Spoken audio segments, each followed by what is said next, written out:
ধন ঐশ্বর্য থাকে, সবকিছু আপনি আগে থেকেই পেয়ে গেছেন, তাও কিন্তু এই সংসার আপনাকে সম্মান দেবে না। ততক্ষণ পর্যন্ত দেবে না যতক্ষণ না আপনি নিজের অন্তরে গুণ জাগ্রত করছেন, শ্রেষ্ঠ কর্ম করছেন, নিজের অন্তরে ইতিবাচক মনোভাবের এই সুবাস জাগ্রত করছেন। যদি এসব কিছু করেন তাহলেই এই সংসার আপনাকে সম্মান দেবে। এবার এটা আপনার ওপরে নির্ভরশীল যে আপনি কি পলাশ ফুলের মতো হতে চান, নাকি অন্য কোনো ফুল হয়ে উঠতে চান যার সুবাস আছে, যে নিজের সুবাস এই সারা পৃথিবীতে ছড়িয়ে দেয়। নমস্কার শ্রোতা বন্ধুরা, কৃষ্ণবাণী বাংলা চ্যানেলে আপনাদের সকলকে স্বাগত জানাই।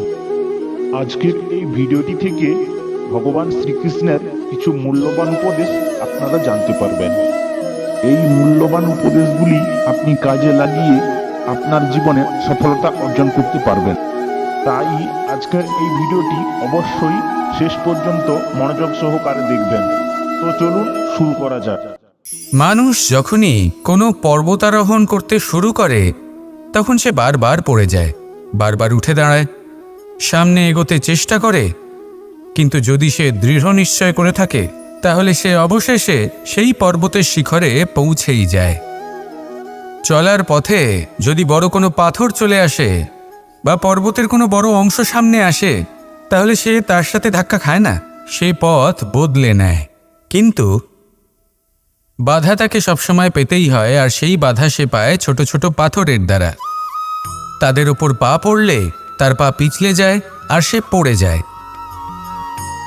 এই ছোট ছোট পাথর হলো আমাদের জীবনের সেই ছোট ছোট সমস্যা, সেই ছোট ছোট ভুলগুলো যেগুলো আমরা অবজ্ঞা করতে থাকি।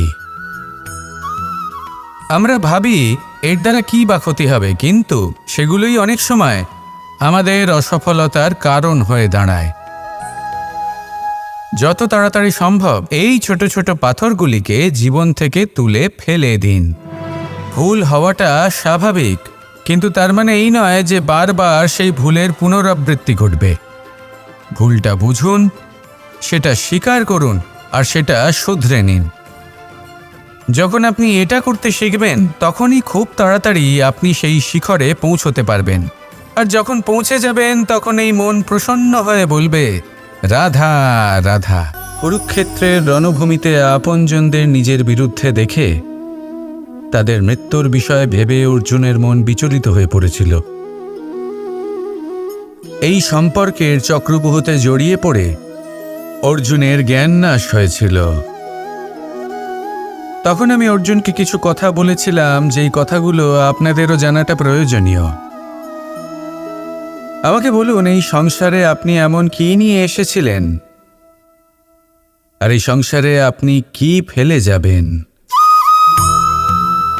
এই সংসার, এই জগৎ, এইসব বস্তু যা আপনার খুব প্রিয়, সবকিছু তা না জন্মের পূর্বে আপনার ছিল আর না মৃত্যুর পর আপনার থাকবে। এই সংসার আমার থেকেই জন্ম নিয়েছে আর মৃত্যুর পরে আমার মধ্যেই সমাহিত হয়ে যাবে। এখানে যার জন্ম হয়েছে তার মৃত্যু এখানে সুনিশ্চিত। শুধু জন্ম আর মৃত্যুর মধ্যের এই শরীর শুধুমাত্র একটা মাধ্যম যার দ্বারা আমরা কর্ম করি, আর এই কর্মের ওপরেই শুধু আমাদের অধিকার রয়েছে। কিন্তু এই সংসারের কিছু অজ্ঞানী এই বিকারগুলোতে জড়িয়ে পড়ে ফল লাভের ওপর নিজের মনোনিবেশ করে, ফলের চিন্তা করতে থাকে। আর যদি মন মতো ফল না পায় তাহলে কুপথে চলে যায়। অন্যদিকে এমন কিছু জ্ঞানী মানুষও আছেন যারা পূর্ণরূপে নিজেকে আমার কাছে সমর্পণ করেন আর শুধু নিজের কর্ম করতে থাকেন। এই কর্ম করেই আনন্দ লাভ করেন এবং তাতেই জীবনযাপন করেন। যদি আপনিও এটা চান যে আপনার জীবনে সুখ থাকুক, শান্তি থাকুক, সম্পন্নতা থাকুক, তাহলে সৎ পথে চলুন, ঈশ্বরকে স্মরণ করুন আর নিজের কর্ম করুন। আসুন আমার সাথে ভালোবেসে বলুন, রাধা রাধা। গোবর্ধন পর্বতের সাথে আমার সম্পর্ক কেমন আপনারা জানেন। অনেক দিন আগে যখন আমি ছোট ছিলাম, একদিন আমি আর বাবা গোবর্ধন পর্বতে ওঠার চেষ্টা করছিলাম। আমি ক্লান্ত হয়ে পড়লাম, আর আমি বাবাকে বললাম যে বাবা, আমাকে আর কতটা উপরে উঠতে হবে, আর ক পা যেতে হবে, আর কত উঁচুতে উঠতে হবে, আর কত সময় লাগবে। তখন বাবা হাসলেন। উনি আমার কাঁধে হাত রাখলেন আর আমাকে বললেন যে এটা আন্দাজ করতে যেও না যে আর কত সময় লাগবে, এটা মাপতে যেও না যে আর ক পা সামনে এগোতে হবে। শুধু এই যাত্রাপথের আনন্দ উপভোগ করো আর সামনে এগোতে থাকো। যদি এটা করতে পারো তবেই নিজের লক্ষ্য লাভ করতে পারবে। এটা কিন্তু আমাদের জীবনের সাথেও ঘটে। আমরা চিন্তিত হয়ে পড়ি যে এখনো আর কতটা সামনে এগোতে হবে, আর কতটা চেষ্টা করতে হবে, কতটা পরিশ্রম করতে হবে, আর কত সময় লাগবে নিজের লক্ষ্যে পৌঁছতে। এই চিন্তা ত্যাগ করুন, নিজের দৃষ্টিভঙ্গি পাল্টান, আর এটা ভাবুন যে আরো কত শ্রেষ্ঠ কর্ম করতে পারি সামনে এগোনোর জন্য, আর কত তীব্র গতিতে আমি সামনে এগোতে পারবো। সামনে অগ্রসর হওয়ার এই যে যাত্রা বড়ই সুন্দর, এটার আনন্দ উপভোগ করুন। বাবার এই শিক্ষার কারণে আমি গোবর্ধন পর্বত হাতে তুলতে পেরেছি। দিনের শেষে এটা আপনার উপর নির্ভর করছে যে নিজের পর্বতরূপী লক্ষ্যকে আপনি নিজের হাতের মুঠোয় ধরে রাখতে পারবেন নাকি নয়। আসুন আমার সাথে ভালোবেসে বলুন, রাধা রাধা। আপনি কখনো কোনো পর্বতে চড়েছেন? কথায় আছে, যখন আমরা পর্বত আরোহণ করি, ওপরে ওঠার সময় দুর্ঘটনার সম্ভাবনা কিছুটা কমে যায়। সেখানেই যখন পর্বত থেকে নিচে নামি, তখন দুর্ঘটনার সম্ভাবনা অত্যন্ত বৃদ্ধি পায়। অর্থাৎ নামার সময় আমাদের আরো ভারসাম্য বজায় রাখতে হয়, আরো সাবধানে থাকতে হয়, অর্থাৎ বিবেককে জাগিয়ে রাখতে হয়। এবার জীবনেও সাফল্যের পর্বত আরোহণের সাথে এটাই হয়। যখন আমরা সাফল্যের পর্বত আরোহণ করতে থাকি, তখন এমনি আমাদের লক্ষ্য আমাদের গন্তব্যের দিকে থাকে। আমরা নিরন্তর পরিশ্রম করি, চেষ্টা করতে থাকি, আমাদের মধ্যে সেই উৎসাহ থাকে, সেই সাহস থাকে। কিন্তু একটা কথা সত্যি, সমস্ত আরোহণের পরে অবরোহণ থাকে। আর এই অবরোহণই থাকে যেখানে বেশিরভাগ মানুষ নিজের ভারসাম্য বজায় রাখতে পারেন না, আর সেখানেই ভেঙে পড়েন। তাই জীবনে যদি সাফল্যের শিখরে পৌঁছতে চান, তাহলে আপনাকে নিরন্তর প্রয়াস করতে হবে, সংঘর্ষ করতে হবে, পরিশ্রম করতে হবে, আর নিজের লক্ষ্যের দিকে একাগ্রতা কেন্দ্রীভূত করতে হবে। তাহলে আপনি নিজের লক্ষ্য অবশ্যই পাবেন। কিন্তু যখন অবরোহণের সময় আসবে, যা নিশ্চিত রূপে আসবেই, তখন আপনাকে সংঘর্ষ করতেই হবে, ধৈর্য ধরতেই হবে, সাবধানে থাকতেই হবে, ভারসাম্য বজায় রাখতেই হবে। এটা হলো অত্যন্ত আবশ্যক, কারণ পরবর্তী সাফল্যের শিখরে আপনাকে পৌঁছতেই হবে, আর তার জন্য আপনাকে সুরক্ষিতভাবে অবরোহণ করতেই হবে। ঠিক কিনা? আসুন আর আমার সাথে ভালোবেসে বলুন, রাধা রাধা। প্রসন্নতা এমন এক অনুভূতি যা আমরা সকলে পেতে চাই। এবার এটা ভেবে দেখুন যে আমরা আমাদের প্রসন্নতার জন্য অন্য কাউকে দায়ী কেন করি। আজও এরকম কিছু করেছে, ওর জন্য আমি দুঃখী হয়ে আছি। আজও এমন কিছু করলো যার ফলে আমার মন প্রসন্ন হয়ে উঠল। না, আপনাকে স্পষ্ট করে একটা কথা বলে দিই, আপনার প্রসন্নতা না শুধু আপনার নির্বাচন, না শুধু আপনার হাতে রয়েছে, বরং আপনি নিজের প্রসন্নতাকে নিজেই আকৃষ্ট করেন। এই ফুলগুলিকে দেখুন, এই ফুল এর সুগন্ধ ছড়ায়, আর এই ফুল নিজের দিকে কীট পতঙ্গদের আকৃষ্ট করে। এবার দেখুন, কীট পতঙ্গ কাদের আকৃষ্ট করে? গিরগিটি বা ব্যাঙ, এরকম কিছু প্রাণীদের। এবার এই যে ফুল, কীট পতঙ্গের জন্য এই যে ফুল, তার বিকাশ হয়, এ আরো প্রস্ফুটিত হয়, ওর বংশ আরো বৃদ্ধি পায়। তাই এর তাৎপর্য হলো সহজ, ফুল উচিত ব্যক্তিকে নিজের দিকে আকৃষ্ট করে। এবার কীট পতঙ্গের কথা বললে তারা কাদের আকৃষ্ট করে? তাদেরই, যারা তাদেরই শিকার করবে, খাদ্যরূপে গ্রহণ করবে। এবার কাকে আপনি নিজের দিকে আকৃষ্ট করতে চান, তার নির্বাচন আপনারই। আপনি কি প্রসন্নতাকে নিজের দিকে আকৃষ্ট করতে চান, নাকি অপ্রসন্নতাকে করতে চান, তার নির্বাচন আপনারই। আপনি জীবনে যা কিছু পাবেন, সুখ দুঃখ, আশা নিরাশা, প্রসন্নতা অপ্রসন্নতা, সবই হলো আপনারই নির্বাচনের পরিণাম। তাহলে সঠিক নির্বাচন করুন আর আমার সাথে ভালোবেসে বলুন, রাধা রাধা। ঘূর্ণিঝড়। যখন এই ঘূর্ণিঝড় আসে তখন প্রচণ্ড বেগে হাওয়া বয়ে চলে। সেই সময় এমন কিছু বৃক্ষ আছে যা কঠিন হয়ে দৃঢ় হয়ে দাঁড়িয়ে থাকে।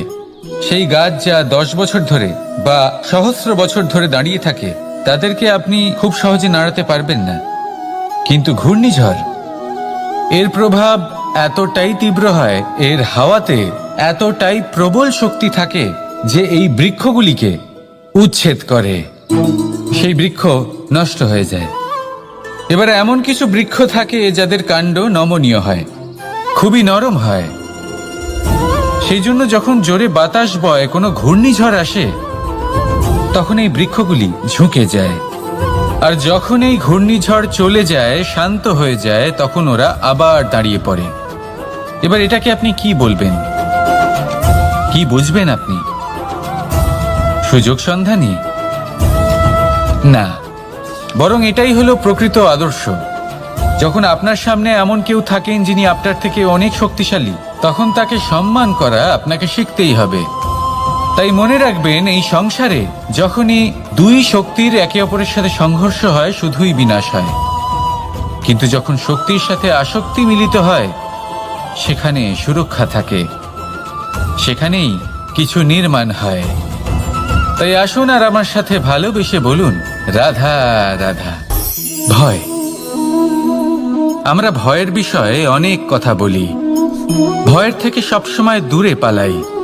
কখনো ভেবে দেখেছেন আমরা এই ভয়ের সদ্ব্যবহারও কি করতে পারি না? নিশ্চিত রূপে করতেই পারি। এমন কোনো অক্ষর নেই যার দ্বারা কোনো মন্ত্র হয় না। তাই নিশ্চিত রূপে এই ভয়েরও সদ্ব্যবহার আমরা করতেই পারি।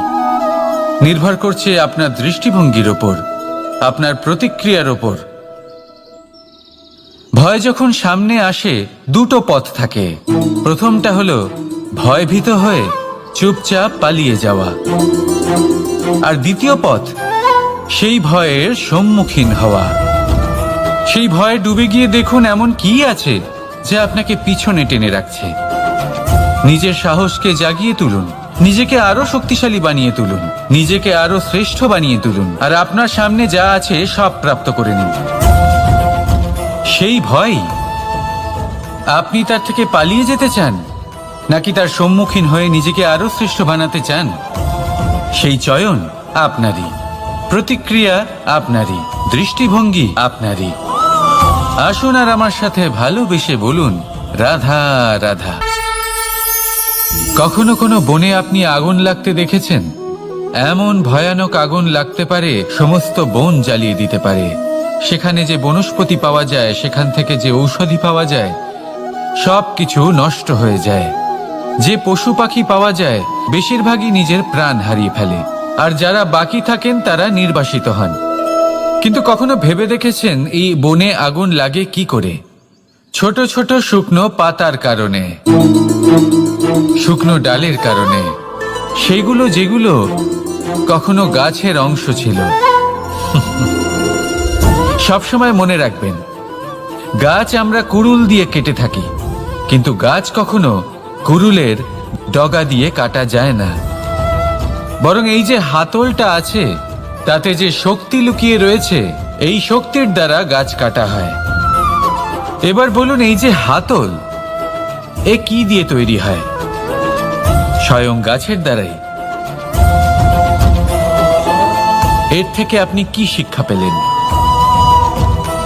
যদি কেউ আপনজন হন, যে আপনার কোনো দরকারে লাগছেন, সেই কারণে তাকে নিজের থেকে দূরে করবেন না।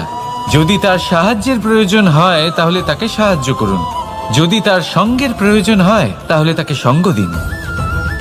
নিঃস্বার্থভাবে আপনজনদের বিকাশের পথে নিয়ে যান। নিজের স্বার্থ অনুসারে আপনজনদের নিজের জীবনে রাখবেন না। আসুন আর আমার সাথে ভালোবেসে বলুন, রাধা রাধা।